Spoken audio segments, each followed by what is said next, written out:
Coming up on Locked On Dodgers, 5 deadlines have now come and gone, and there's no deal yet. So we will talk about MLB canceling another week of games and what led to that. And then we'll discuss how the Dodgers stack up in the NL West in the manager department. So let's get Locked On Dodgers.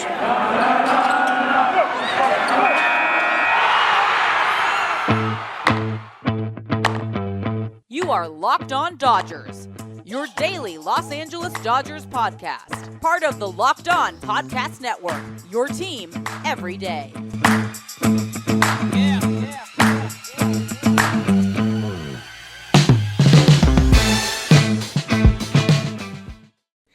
Hello, Dodger fans. This is Locked On Dodgers, part of the Locked On Podcast Network, your team every day. Thank you for making Locked On Dodgers your first listen every day. Remember, this show is free and available on all podcast platforms and on YouTube simply by searching for Locked On Dodgers. Or even better, go ahead and subscribe in all those places and never miss a day because you know we're not going to. If this is your first time listening or watching, my name is Jeff Snider. My co-host is Vince Samperio, although it's just we're doing a split episode today, so Vince will be with you for the second half of the show. Vince and I are both lifelong Dodger fans just like you, and we've also both spent time covering the Dodgers in the press box and the locker room, so we're not quite insiders, which is a good thing, but we bring you the smart fans' perspective on our boys in blue every weekday morning. So please subscribe wherever you get podcasts or here in YouTube, and let's talk about the Dodgers.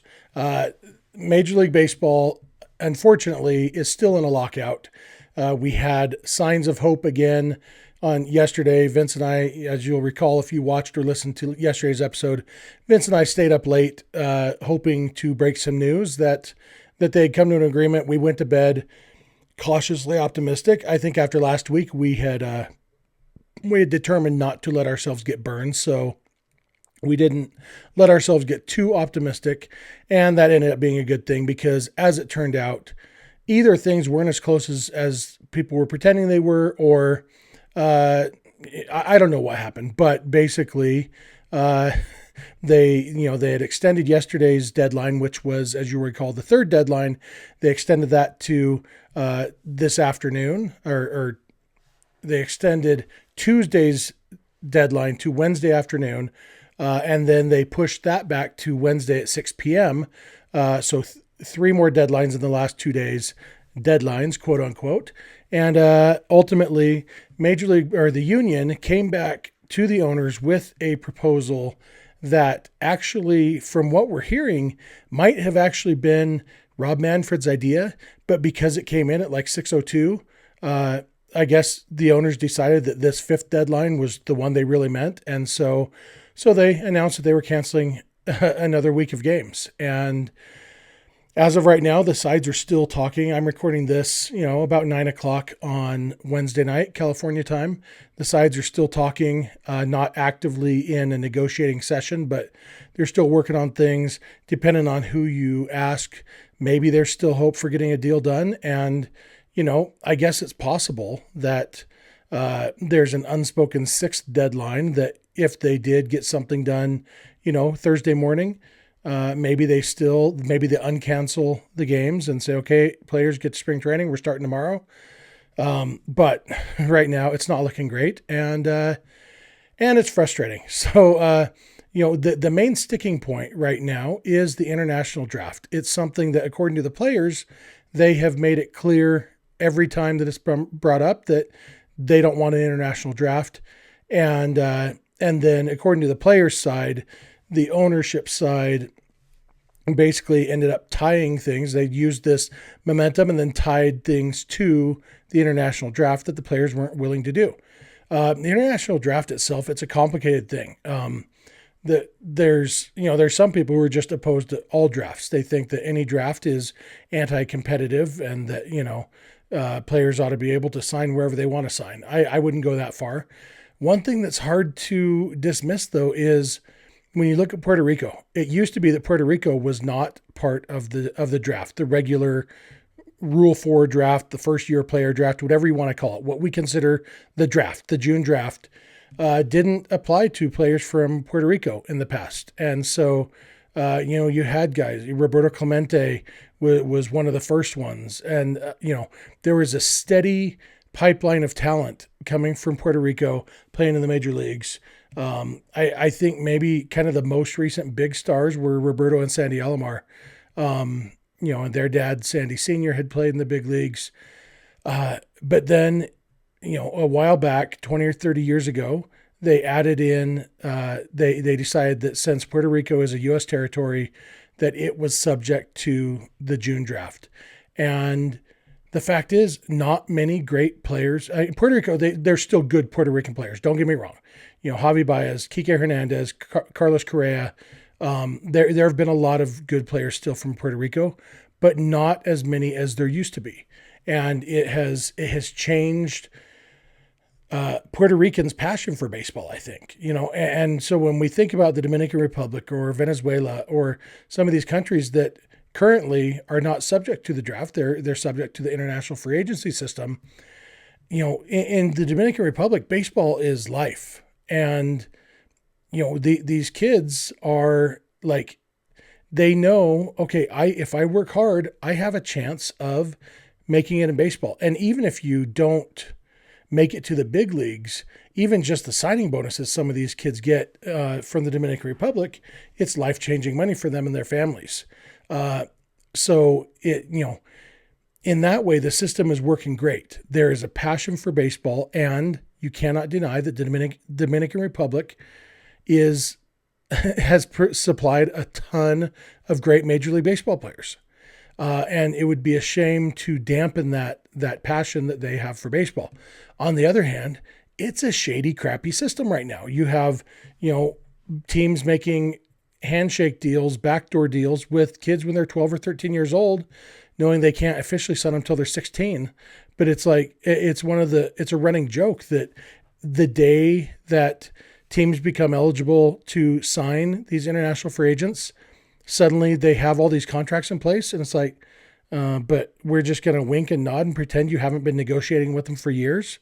And then you've got shady, like, scouts, talent people who are basically manipulating these Dominican kids, these Venezuelan kids, these kids in Latin America, to get their piece of that pie. It's a shady system. And I don't know what the answer is. I don't know if a draft would be better for those kids or not. In some ways, you'd think, well, yeah, it's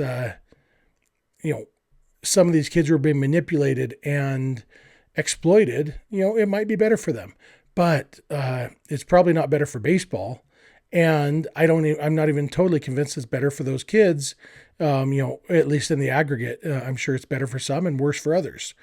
But the players being opposed to it, I'm sure some of it is just a matter of principle, that drafts in general expose or subjecting more of these kids. These kids in Latin America don't really have the negotiating leverage that American kids do. A high school kid from Texas can always say, you know what, I'm committed to play baseball at Alabama or at Vanderbilt. I don't need to sign with you.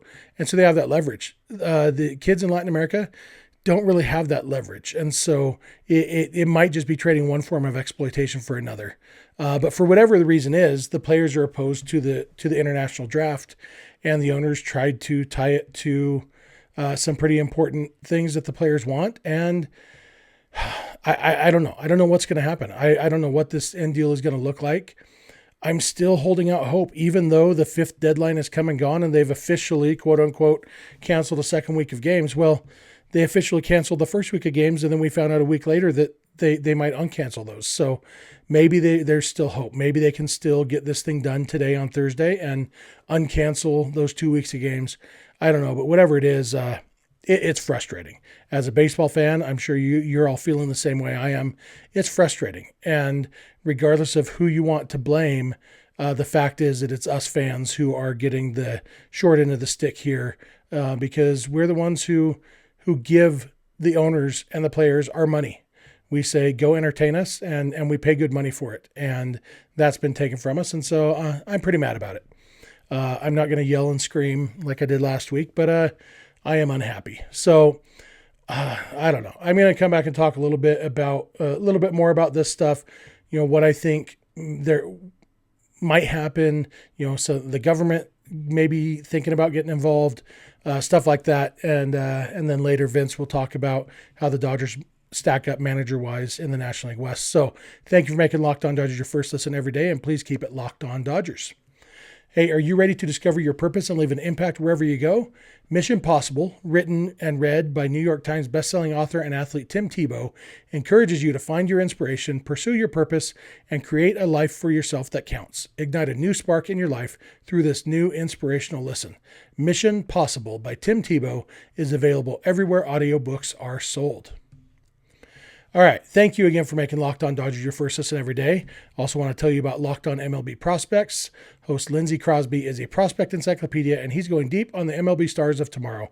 It's free and available wherever you get podcasts. And Lindsey is lucky because the players he talks about are actually playing baseball.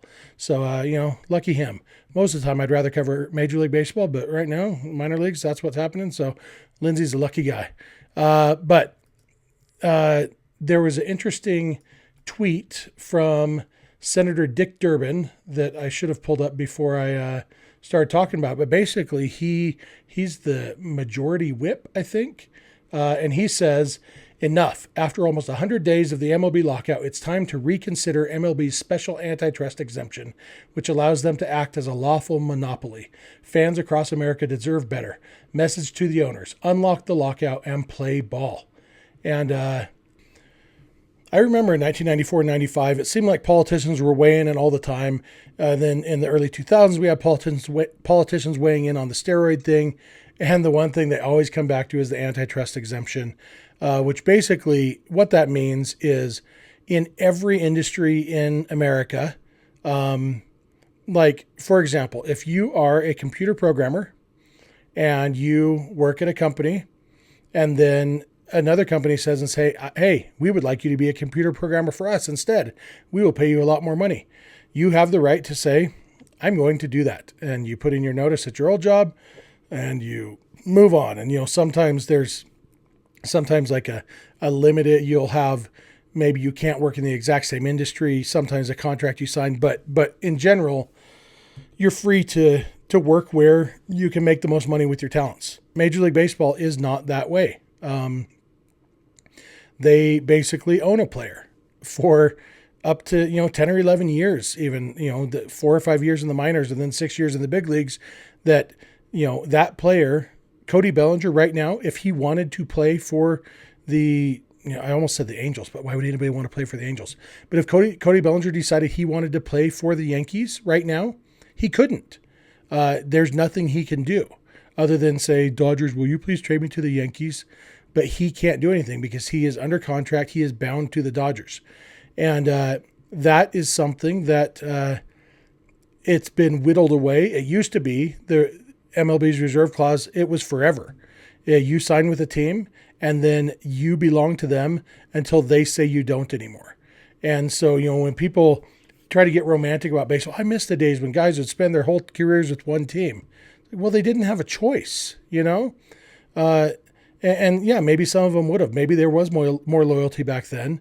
I don't know. But the fact is, Brooks Robinson played his whole career with the Orioles because he didn't have a choice. Cal Ripken did have a choice. He stayed with the Orioles. So, there's some of both. But right now, players don't have a choice for the first 6+ years of their major league career, and then they get the options. And so this is the one cudgel that politicians have when they get upset at baseball, is to say, well, maybe we should revisit your antitrust exemption and maybe we should make you play by the same rules that every other company in America has to. So far, they've never actually done anything about it. It's always just been that threat. And part of that is because so far the threat has been enough. You say, hey, we're going to take away your antitrust exemption if you don't do something about the steroids. Oh, we'll do something about the steroids then. And so maybe this is a first step towards just the threat actually working. Maybe it's just one senator just popping off. Who knows? But as of right now, no signs of the government officially getting involved.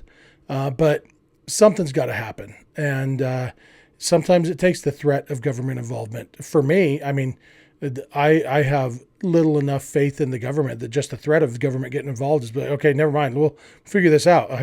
One of my favorite quotes comes from Ronald Reagan that says there's no problem so bad that the government can't make it worse. And, that's about how I feel. That's as close as I'm going to get into politics. That's not about either party or anything political. It's just my general feelings on government. I think that they should do the things that they're good at and stay out of most of the other things. So, but, it seems like maybe they're going to at least make some threats, and maybe that gets the ball rolling and lights a fire under Rob Manfred and the owners and the players and everybody. But honestly, you can tell what side Senator Dick Durbin is on because removing the antitrust exemption, that's not lighting a fire under the players. They would love that. It's the owners. And then his last sentence, message to the owners, unlock the lockout and play ball. It's clear who Senator Dick Durbin is blaming for this and where his ire is focused. And who knows how much effect that will have, but it was worth noting. So that's going to do it for me today. That's all we're going to talk about the lockout today, I think. Vince will be continuing our ongoing series where we are comparing the Dodgers to other teams of the National League West. Today, it will be managers. He'll be talking about how Dave Roberts stacks up with, I wonder if I can even name all the managers of the other teams. There's Bud Black of the Rockies, and there's Gabe Kapler of the Giants, and I think Buck Showalter maybe is the manager of the Padres now. Is that right? No. They thought about it, but it's that guy who was with the A's, Bob Melvin. He's the manager of the Padres. He's probably a good manager. And then I'm pretty sure the Diamondbacks have a manager too. And so Vince will talk about all of them. He might even know the Diamondbacks manager's name. I might too in another month or so if the season gets going. But right now, no idea. It's not Buck Showalter. He used to manage the Diamondbacks. So anyway, but Vince is going to talk about how the Dodgers manager stacks up with those guys, all of whom probably have names. So thank you again for making Locked On Dodgers your first listen every day. I appreciate it. Vince appreciates it. And Vince will be along in a minute. Built Bar is the best tasting protein bar on the market. You've heard me say that a lot of times, but if you haven't tried it out, you're just hurting yourself. Built Bars are like candy bars, but they are also protein bars, which means they are good for you, but they taste great. There's really no other way around it. That's the best part about it. They got a bunch of different flavors, mint brownie, coconut almond. They're always coming out with new flavors. They're always rotating flavors. You can get a mixed box and try a bunch of flavors. Built Bars are the real deal. Go to Built.com, check them all out. You can check out the macros. Most Built Bars are around 130 calories, 4 grams sugar, 4 grams net carbs, 17 grams of protein. Compare that to a candy bar, which is around 240 calories, 30 grams of sugar, and a bunch of carbs. So go get you some Built Bars. Do better for yourself. Do better for everyone else. And right now you can get 15% off if you go to the Built.com and use the promo code LOCK15. All you got to do is go to promo code. All I got to do is use promo code LOCK15 at Built.com for 15% off. This episode is also brought to you by Rock Auto. Save time and money when using Rock Auto. Why choose to spend up to 100% more for the same parts from a chain store or car dealership when you can just go to rockauto.com, order it from the comfort of wherever you are, and get it sent directly to you? Just for an example, a Honda Odyssey fuel pump at the chain store, $350. From rockauto.com, $216. That's a big difference. Rock Auto prices are reliably low for every customer. You don't have to be a mechanic or anyone special. You just got to go to rockauto.com and you'll get the same pricing as everyone else. And Rock Auto is a family business that's been serving people online for over 20 years. So go to rockauto.com right now. Check out all the car parts available for your car or truck and write Locked On in their How Did You Hear About Us box so they know we sent you. Amazing selection, reliably low prices, all the parts your car will ever need. rockauto.com. Yo, Dodger fans. Vince Samperio here of Chavez Ravine Fiends. And we're here to close out the episode, talking managers, talking NOS managers specifically. We've ran through starting pitching, bullpen, lineup, fielding, defense. Now we're on to manager. The Dodgers have ranked first in just about everything except fielding defense, although we could see them ranked first there as well. This is one where we're going to have probably varying opinions among Dodger fans. Some of our previous voting or decisions, I don't know if Dodger fans would have quibbled too much with them being, first in lineup, first in bullpen. But definitely, I don't know if everyone feels that the Dodgers are up there in terms of manager. First, let's run around the NL West. Dave Roberts, obviously manager of the Dodgers. Gabe Kapler, manager of the Giants. Padres have a new manager, Bob Melvin. Torey Lovullo is the manager for the Diamondbacks, and then Bud Black is the manager for the Rockies. Now, much like the other categories, the Rockies and D-backs don't matter too much. But I also don't think that their managers would stack up regardless. They're not top three in the division. Bud Black is a solid guy. He's been around a while. He's been manager. And I just don't think he's been able to show what he can do, especially with the Rockies. They haven't really been good, and he hasn't really been able to kind of showcase that. In most cases, he's probably a top 15 manager in baseball, but in this division, he's not top three just based on track records of the other two. And I guess that has to be said with the fact that Gabe Kapler's track record is really one good year with the Giants and some not so great times with the Phillies. But realistically, what you saw out of Kapler last year, being able to manage, a bunch of players that weren't necessarily, he wasn't necessarily managing an all-star team. He was managing a team, and obviously he was benefited by some guys playing better than they were projected, some older veterans playing better than they were projected, and things of that nature. But I would still put Gabe Kapler ahead of Bud Black at the moment, just because he managed a team to win 107 games, and Bud Black's never done that. And when it comes to now, Bud Black just got an extension too, so I don't know what the plan is in Colorado. They claim to maybe not be rebuilding, but they also haven't signed like a major league free agent of value the last few years. So I don't know. They re-upped them. I don't know if that's just a matter of, hey, we like you, so we want you to stick around. Like, do they want to stick around till they're good again? I don't know, but that's the Bud Black situation. Whereas Torey Lovullo, Diamondbacks, I don't know, man. I think he's just kind of there because they're not going to be good and they don't want to pay another manager. I'm not sure. They might have extended him recently, but he's a guy that, yeah, he's a nice guy. I've actually met him before. He's a nice guy, but I don't see him, he's never shown anything as Diamondbacks manager to tell me, oh, yeah, this guy's a great manager. Oh, so he did get an extension with the club option for 2023. So basically, he's a lame duck manager this year because the Diamondbacks have the option for 2023. So yeah, I think they just didn't want to go through the process of finding a new manager, to be honest, and they just wanted to, get by through this rebuilding phase and then start maybe in on a new manager after this season. Yeah, but from what we've seen, Lovullo, nothing really stands out about him. They haven't been good. He hasn't really necessarily had to manage like egos or anything like that. So I'm sure his players like him, but for me, it's just kind of meh. So those are the bottom two. Now you go into Bob Melvin, Gabe Kapler, Dave Roberts. And I think in that sense, just because of track record, Gabe Kapler would be third for me. Like I said, he had obviously winning 107 games is tough to do, and not a lot of managers in history have done it. But he also had his struggles in Philadelphia, and he did benefit from a lot of career years or above projection years last year. Now, if the Giants go back out there and do it again, and he continues to manage the bullpen and manage lineups and everything else, yeah, it's very possible that he could move his way up, although that would mean that one of the other two has to falter.